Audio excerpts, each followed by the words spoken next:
Shalom, selamat datang di channel MDC Medan.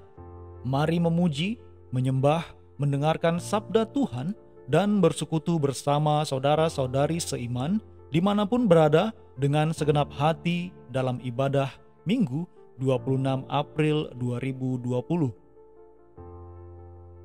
Sabda Tuhan pada hari ini, Mazmur 119 ayat 166. Aku menantikan keselamatan daripadamu, ya Tuhan, dan aku melakukan perintah-perintah-Mu. Tuhan adalah penyayang dan pengasih, panjang sabar dan berlimpah kasih setia. Biarlah jiwa kita menanti-nantikan Tuhan. Dialah penolong dan perisai kita. Ya, semua orang yang menantikan Tuhan takkan mendapat malu. Yang mendapat malu ialah mereka yang berbuat khianat dengan tidak ada alasannya. Ketulusan dan kejujuran kiranya mengawal kita dalam taat kepada sabdanya. Jiwa kita menanti-nantikan Tuhan. Dialah penolong dan perisai kita. Hadirlah ya Tuhan di tengah-tengah umat-Mu.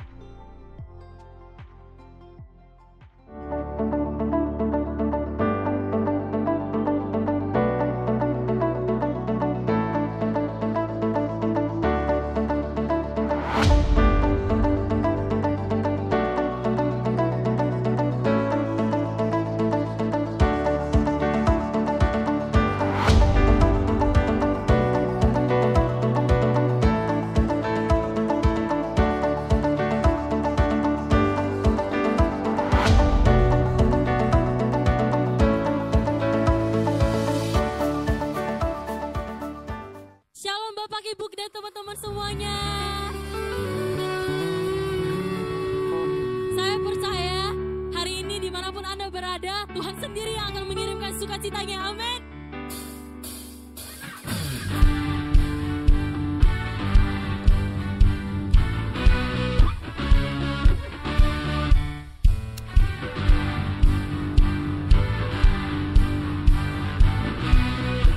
Mari sama-sama kita nyanyikan.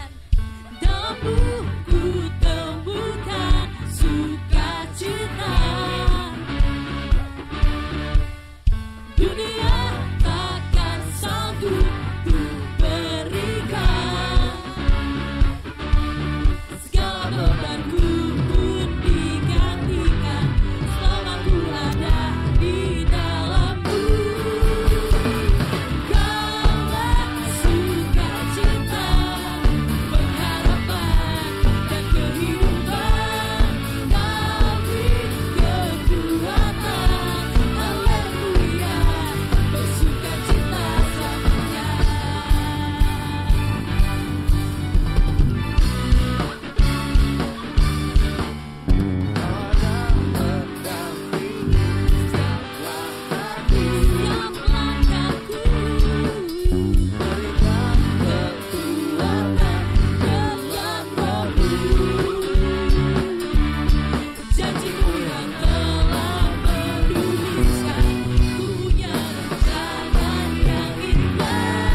kita dahsyat, Allah kita luar biasa, perkasa di bumi dan di surga.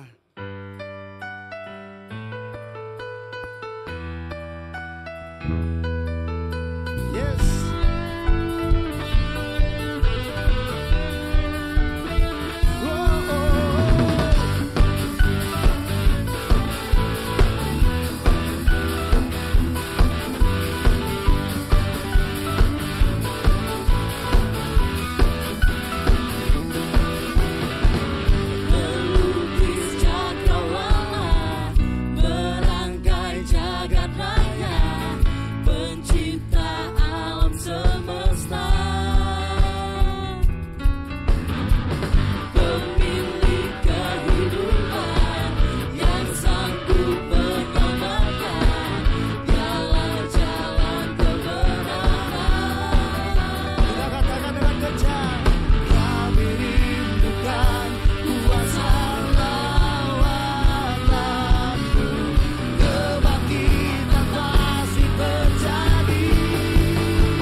Kau besar Tuhan, yeah.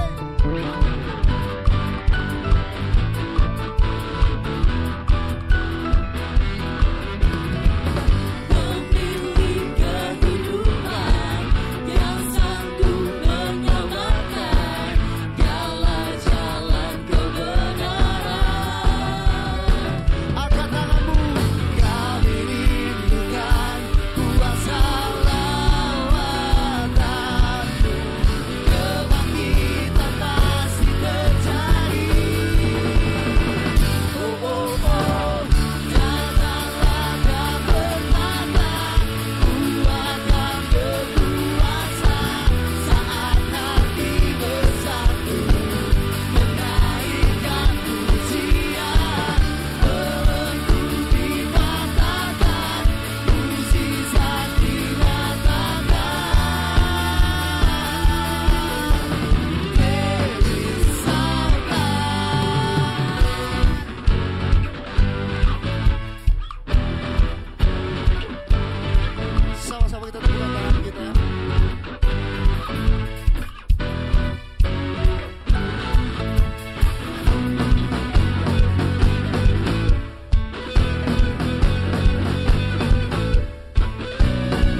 pada saat ini Tuhan. Puji menyembah Engkau Tuhan, itu semua karena berkat kemurahan-Mu Bapa. Itu sebabnya kami mengucap syukur kepadamu Tuhan. Terima kasih Yesus. buat kasih dan anugerah-Mu Yesus.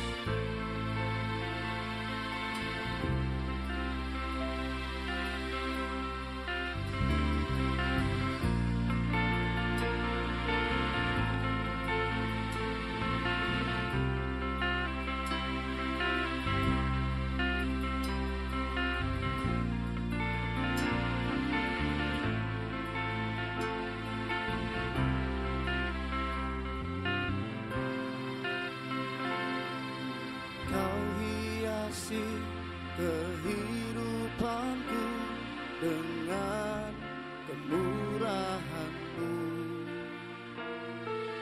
Kau rancangkan masa depanku penuh dengan harapan.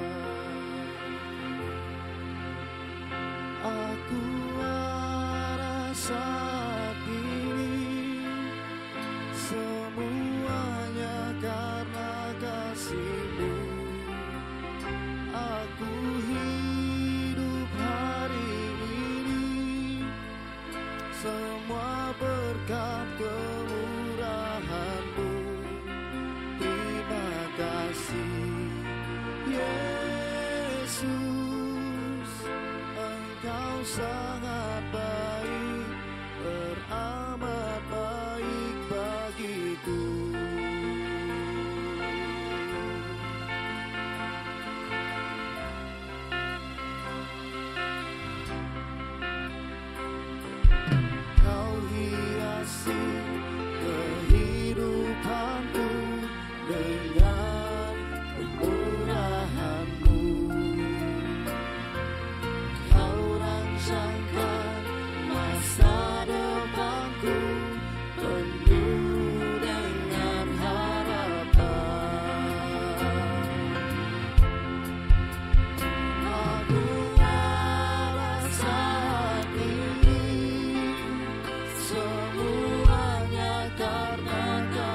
Haleluya. Saudara Bapak Ibu yang terkasih, minggu ini akhir bulan April hari ini kita belajar tentang kesabaran. Ada 3 hal yang perlu saya sampaikan untuk kita belajar dan renungkan bersama. Pertama, kesabaran dengan ketaatan, kesabaran dengan rendah hati, kesabaran dengan iman yang teguh. Kita tahu kesabaran itu sangat mudah dikatakan tetapi sulit digenapi. Kesabaran dalam keseharian kita mungkin dalam antrian yang kebetulan pada saat ini karena banyak PSBB jadi antrian itu hampir tidak kita jumpai, tetapi andai kata pulsa ataupun kuota internet kurang ataupun lemot itu juga akan membuat kita sering tidak sabar. Kita tahu Ayub mengalami penderitaan yang luar biasa, tapi Ayub hadapi kesabaran penderitaannya dengan penuh ketaatan biarpun istri dengan sahabatnya tidak mendukung dia, tidak memberkati dia. Dan kita tahu istrinya sendiri berkata di Ayub 2 ayat 9, engkau kutuki Allahmu. Dan Ayub melakukan hal yang benar, dia bersabar dengan penuh ketaatan. Sebelum saya bahas lebih lagi, mari kita, saudara Bapak Ibu yang terkasih dalam Kristus, kita berdoa sejenak. Mari kita tundukkan kepala. Tuhan, terima kasih untuk hari ini, minggu ini, akhir bulan yang kami belajar tentang kesabaran. Kami sering tidak sabar ya Allah, kami minta pengampunan-Mu, pengurapan-Mu, biar kami semakin mengerti, semakin memahami apa yang harus kami lakukan melalui contoh-contoh yang ada di Alkitab.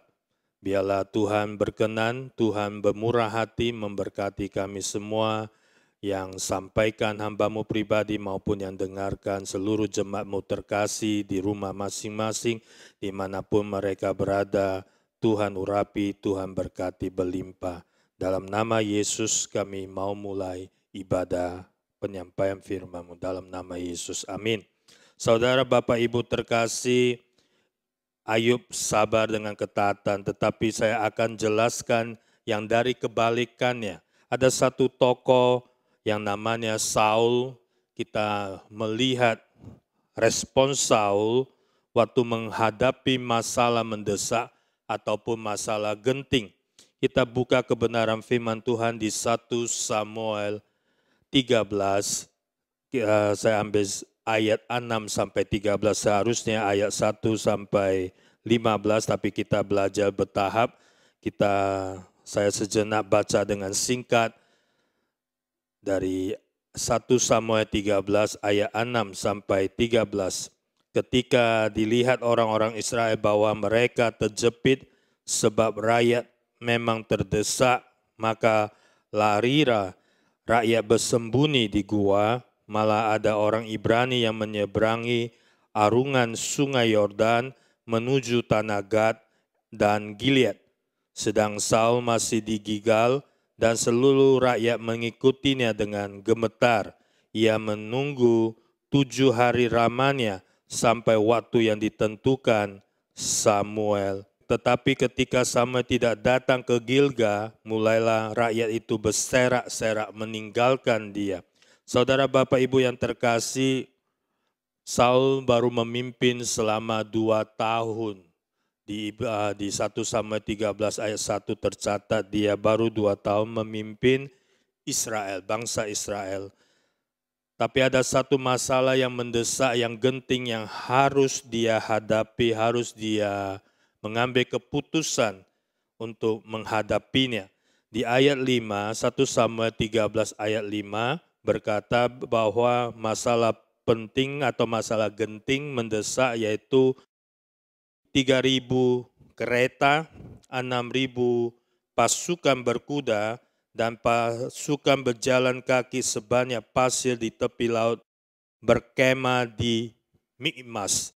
Di ayat 2 tercatat Saul mempersiapkan hanya 3.000 orang dari antara orang Israel, 2.000 orang ada bersama-sama dengan Saul di Mikmas. Berarti ada 2.000 orang bersama Saul di Mikmas menghadapi 3.000 kereta, 6.000 pasukan berkuda dan pasukan yang berjalan kaki sebanyak pasir di tepi laut. Berarti sangat banyak dan sangat-sangat mengkhawatirkan khususnya bagi orang-orang Israel. Karena 1.000 orang lagi yang bersama Yonatan itu di kota lain, di Gibea dan Benyamin.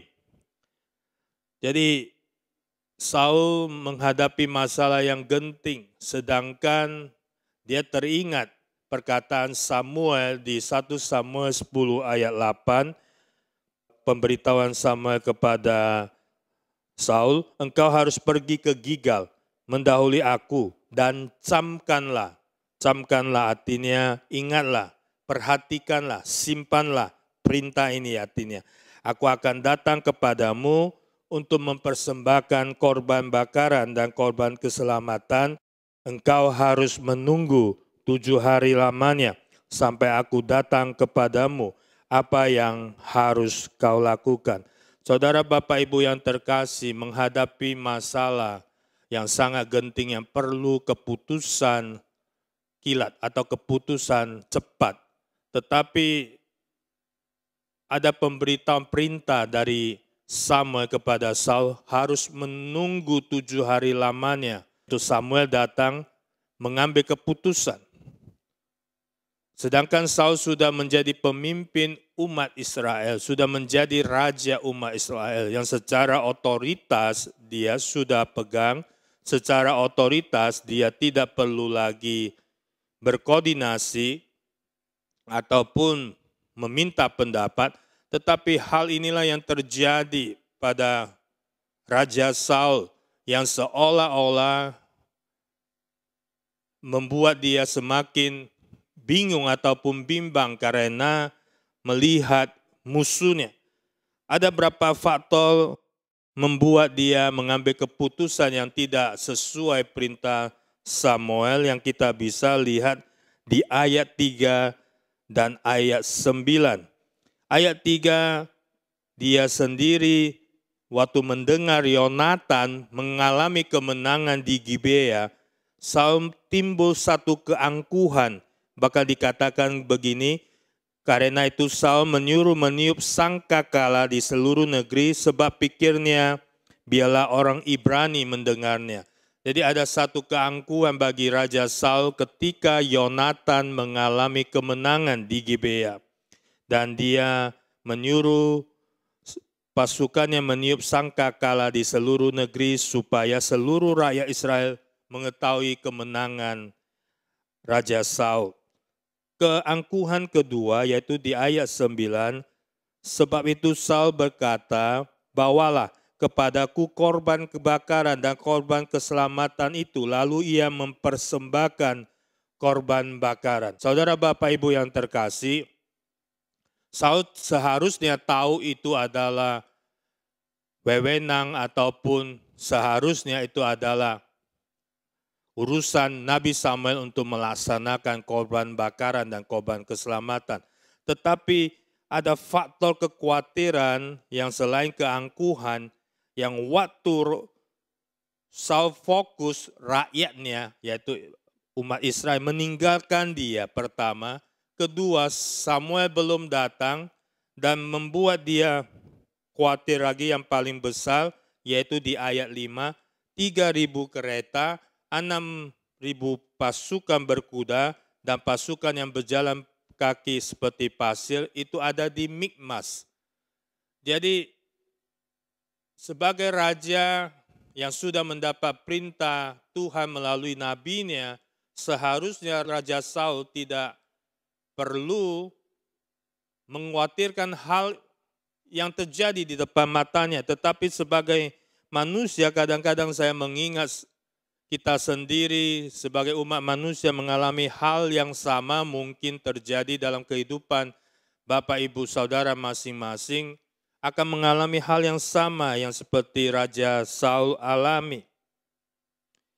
Dan saya melihat ada perbedaan Raja Saul dengan Raja Daud, semakin saya baca perikop ini, paragraf ini, sebenarnya Samuel janjikan 7 hari, di ayat 10 dikatakan baru saja Saul mempersembahkan korban bakaran, maka tampaklah Samuel datang. Artinya Samuel dalam 7 hari itu menepati janjinya untuk datang. Hanya kekhawatiran Raja Saul yang fokusnya bukan pada janji Tuhan melalui Nabi Samuel dan melihat kenyataan yang dia alami, yang sangat genting, yang sangat menakutkan, yang sangat mengkhawatirkan, itu membuat keputusan bagi dia untuk tidak taat akan perintah Nabi Samuel.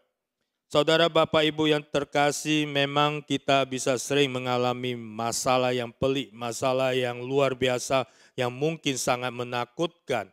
Seringkali kita juga takut, ketakutan yang luar biasa.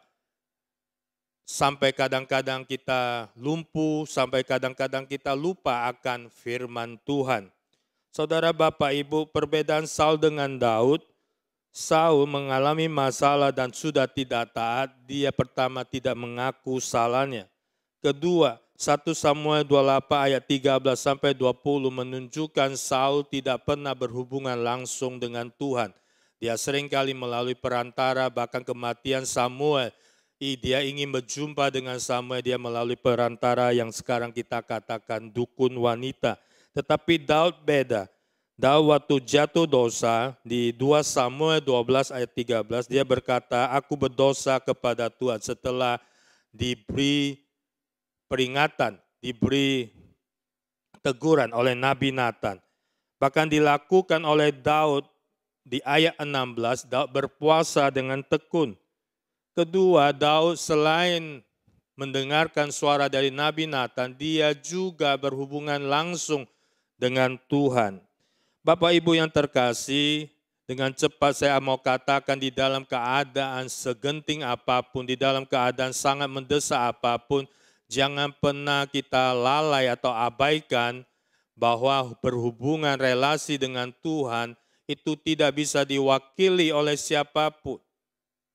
Inilah yang harus kita lakukan di dalam keadaan saat-saat hari ini yang kita alami hal-hal yang tidak pernah kita duga atau pikirkan alami selama ini.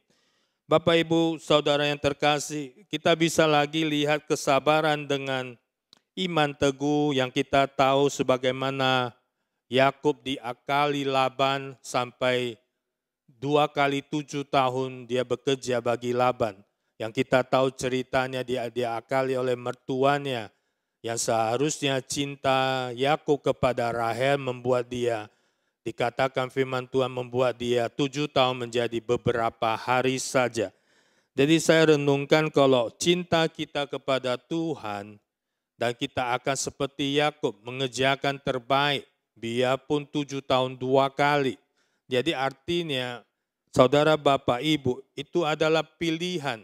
Kesabaran dengan ketaatan sekalipun kesabaran dengan iman teguh itu adalah pilihan.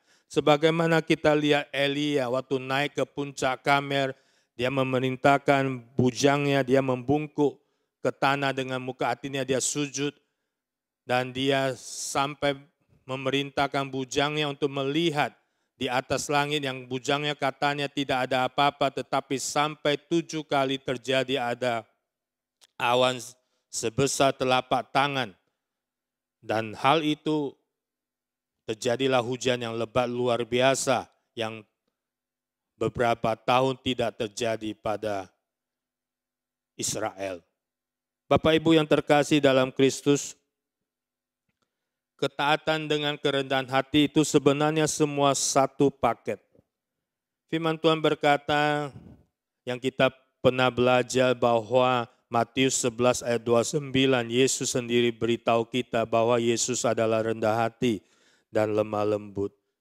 Kita harus belajar kepadanya. Saudara Bapak Ibu yang terkasih, Tuhan tidak pernah lalai menepati janjinya. Dia penuh kesabaran, dia mengasihi kita, menyayangi kita. Supaya apa? Supaya kita tidak binasa. Firman Tuhan berkata di Roma 2 ayat 4, Paulus berkata kepada jemaat Roma bahwa kemurahan, kesabaran, kelapang hati Tuhan itu tujuannya untuk menuntun kita semua kepada pertobatan. Kita lihat firman Tuhan tertulis beberapa firman Tuhan, janji Tuhan bagi kita yang mau rendahkan hati.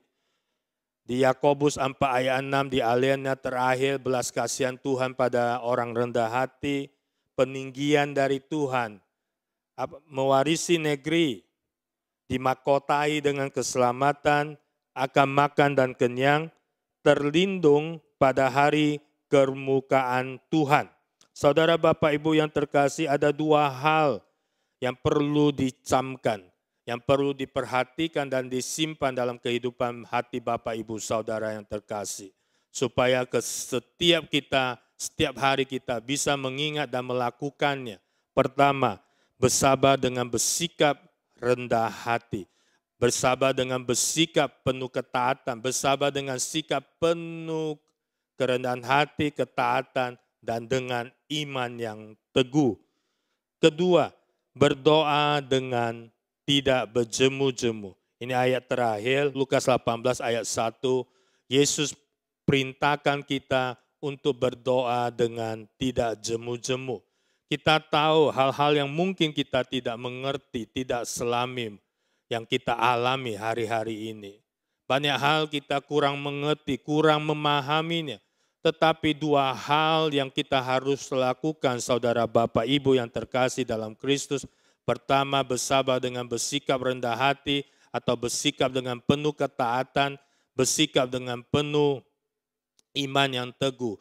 Memang proses itu sangat menyakitkan, proses itu sangat membosankan. Memang untuk penantian akan hasil panen, penantian akan janji Tuhan, penantian akan jawaban Tuhan. Memang mungkin tidak bisa seketika, tetapi sertailah apa yang Tuhan sudah perintahkan, lakukanlah apa yang Tuhan sudah perintahkan di Lukas 18 ayat 1, berdoa dengan tidak jemu-jemu. Artinya apapun keadaan Bapak Ibu Saudara, berdoa dengan tidak jemu-jemu. Mari Bapak Ibu Saudara yang terkasih, hari ini biarlah bulan ini, di akhir bulan ini kita belajar dalam 1 bulan penuh tentang kesabaran. Dan biarlah kesabaran ini menjadi buah dalam kehidupan Bapak Ibu Saudara yang terkasih. Biari kita ucap syukur bahwa Allah itu maha baik. Dia mencurahkan kasih-Nya, mencurahkan berkat-Nya, mencurahkan kebaikan-Nya untuk kita semua memperoleh yang terbaik. Mari kita tundukkan kepala. Tuhan, terima kasih untuk kebenaran firman-Mu. Kami mau belajar sabar, kami mau belajar sabar dengan bersikap rendah hati, kami mau belajar sabar dengan penuh ketaatan, kami mau belajar sabar dengan penuh iman yang teguh. Bapa, kiranya Engkau Tuhan sendiri yang sudah curahkan Roh-Mu dan firman-Mu, biarlah menguatkan kami untuk berdoa tak jemu-jemu, untuk berdoa persisten dan konsisten, dan terus menerus, biarlah apa yang Kau mau terjadi dalam kehidupan kami. Bapa, terima kasih untuk kebenaran firman-Mu yang singkat ini, biarlah menjadi kekuatan, menjadi kebaikan, dan menjadi berkat bagi kami semua, maupun bagi jemaat-Mu yang mendengarkan di rumah dimanapun mereka berada. Tuhan, sebentar kami angkat tangan kami untuk menerima berkat yang Kau janjikan. Biarlah wajah-Mu bersinar terus dalam kehidupan kami. Biarlah wajah-Mu Tuhan menyinari, memberkati kami dengan terbaik sempurna di dalam nama Yesus. Mari kekasih jiwa Tuhan, angkatlah tangan-Mu, terimalah berkat yang terbaik sempurna dalam nama Bapa, Putra, Roh Kudus yang terbaik yang sudah Dia sediakan dan Dia sudah berikan melalui Yesus Kristus. Apapun yang Kau kerjakan diperbuat berhasil dan beruntung. Mulai hari ini seterusnya dan selamanya. Engkau berhasil, Engkau beruntung, Engkau panjang umur, Engkau sehat prima, dan Engkau sukacita sukses selalu. Mulai hari ini seterusnya dan selamanya. Terimalah berkat ini di dalam nama Yesus. Yang terima berkat katakan amin. Haleluya. Terima kasih telah bergabung dengan channel MDC Medan pada ibadah Minggu hari ini. Kami berdoa kiranya Anda diberkati dengan pelayanan ini. Silahkan menekan tombol subscribe agar Anda dapat langsung menerima pemberitahuan terbaru tentang pelayanan atau informasi lainnya yang berkaitan dengan pelayanan GKPB MDC Medan. Semua informasi juga akan kami update dan share di sosial media berikut: Facebook, Masa Depan Cerah, Instagram @GKPB MDC Medan, YouTube MDC Medan, WhatsApp 0811 600 2468. Jika Anda baru pertama sekali mengikuti pelayanan ibadah di GKPB MDC Medan, kami akan sangat senang sekali berdoa bagi Anda. Silahkan menghubungi kami lewat sosial media yang tertera di atas. Empty streets have become the new normal during the COVID-19 pandemic. Thousands laid off or furloughed, stores shut down, public gatherings banned, travel restrictions and physical distancing imposed, as a third of the world practices some form of a lockdown to slow down the spread of COVID-19.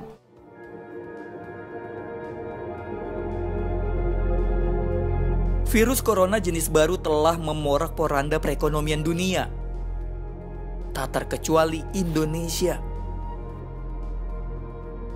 Menteri Keuangan Sri Mulyani mengakui, bila wabah corona tak segera tertangani, pertumbuhan ekonomi Indonesia bukan tak mungkin bisa merosot ke 0%. Mari berbagi kasih dan kepedulian dengan saudara-saudari kita dalam situasi sulit seperti sekarang ini. Apa yang sedang kita hadapi saat ini, pandemik COVID-19, membawa banyak perubahan dalam keseharian semua orang. Mari mengulurkan tangan kasih sebagai gereja Tuhan, memberikan bantuan bagi mereka yang sangat membutuhkannya. Dalam gerakan kasih ini, kita akan menghimpun dana untuk membeli bahan-bahan kebutuhan yang akan disalurkan kepada saudara-saudari kita yang sangat terdampak oleh pandemik ini. Silahkan menyalurkan donasi Anda ke rekening Misi Gereja Kristen Perjanjian Baru di Bank BCA dengan nomor rekening 022 22 3 5 5 5 1. Bantuan dalam bentuk barang bahan kebutuhan dapat diantar ke Sekretariat Gereja di Jalan Pasar 3, Tapian Nauli nomor 51, Ring Road, Medan. Bagi saudara-saudari keluarga MDC Medan, persembahan ibadah mingguan dan persepuluhan bisa dilakukan dengan transfer ke Bank BCA dengan nomor rekening 022 00 95878. Persembahan misi di Bank BCA dengan nomor rekening 022 22 3 5 5 5 1. Persembahan pembangunan juga di Bank BCA dengan nomor rekening 022 22 36 060. Semua rekening di atas nama Gereja Kristen Perjanjian Baru. Kami berdoa agar saudara-saudari sekalian senantiasa dalam naungan kasih Tuhan Yesus Kristus yang berkuasa dan berdaulat atas segalanya. Amin. Sampai berjumpa di ibadah selanjutnya. Tuhan Yesus memberkati.